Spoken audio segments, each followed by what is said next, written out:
آپ رضی اللہ تعالیٰ عنہ کی پیدائش کے حوالے سے حافظ الدنیا حافظ ابن حجر عسقلانی رحمۃ اللہ علیہ نے الاصابہ فی تمییز الصحابہ میں لکھا کہ آپ رضی اللہ تعالیٰ عنہ کی پیدائش مکۃ المکرمہ میں شعب بنی ہاشم کے گھاٹی کے اندر ہوئی، وہاں آپ رضی اللہ تعالیٰ عنہ پیدا ہوئے۔ یہاں بطور فائدہ کہ میں یہ بات عرض کرتا چلوں کہ بعض لوگ یہ کہتے ہیں کہ علی رضی اللہ تعالیٰ عنہ کی ولادت وہ بیت اللہ میں ہوئی ہے، اور بیت اللہ میں ولادت ہونا یہ آپ کی فضیلت ہے، اور یہ ایسی فضیلت ہے کہ آپ کے علاوہ کسی اور کو حاصل نہیں ہے۔ تو اس بات کو اچھی طرح سمجھ لیں کہ اس حوالے سے آپ چار باتیں سمجھیں۔ پہلی بات تو یہ ہے کہ یہ قول کرنا کہ آپ کی ولادت بیت اللہ میں ہوئی ہے، یہ قول صحیح نہیں ہے۔ اس کو کئی محدثین نے، شارحین حدیث نے، مورخین نے اس کو سند صحیح نہیں لکھا۔ تاریخ الخمیس فی احوال انفس النفیس میں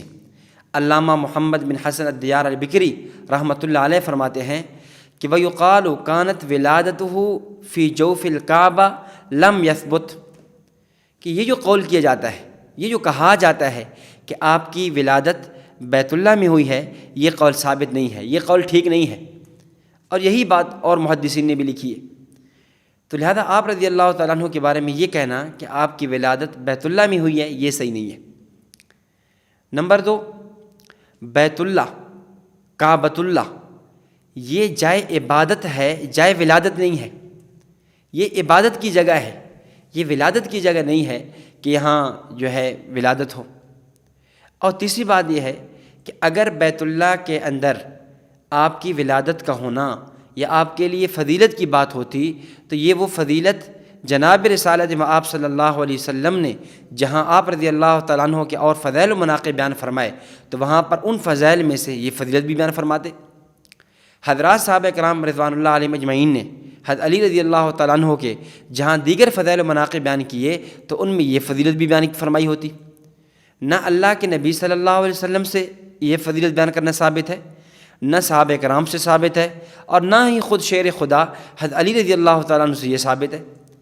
اس سے معلوم یہ ہوا کہ یہ بات کوئی قابل فضیلت نہیں ہے، سبب فضیلت نہیں ہے، باعث فضیلت نہیں ہے۔ اگر ہوتا تو صحابہ کرام، آپ علیہ السلام، خود حضرت علی رضی اللہ تعالیٰ عنہ اس کو بیان فرماتے۔ اور چوتھی اور آخری بات یہ ہے کہ اگر وہاں پیدائش ہوئی بھی ہوگی تو ایک معمول کے مطابق، جیسا کہ حضرت حکیم بن حزام رضی اللہ تعالیٰ عنہ کے بارے میں آتا ہے کہ ان کی ولادت وہاں ہوئی ہے۔ تو اس طرح یہ ایسی بات نہیں ہے کہ جس کی بنیاد پر حضرت علی رضی اللہ تعالیٰ عنہ کو فضائل و مناقب کو، جتنے فضائل و مناقب بیان کیے گئے ہیں، جیسے میں نے شروع میں بات عرض کی ہے، اہل سنت والجماعت کا خاصہ اور امتیاز یہی ہے کہ جو فضائل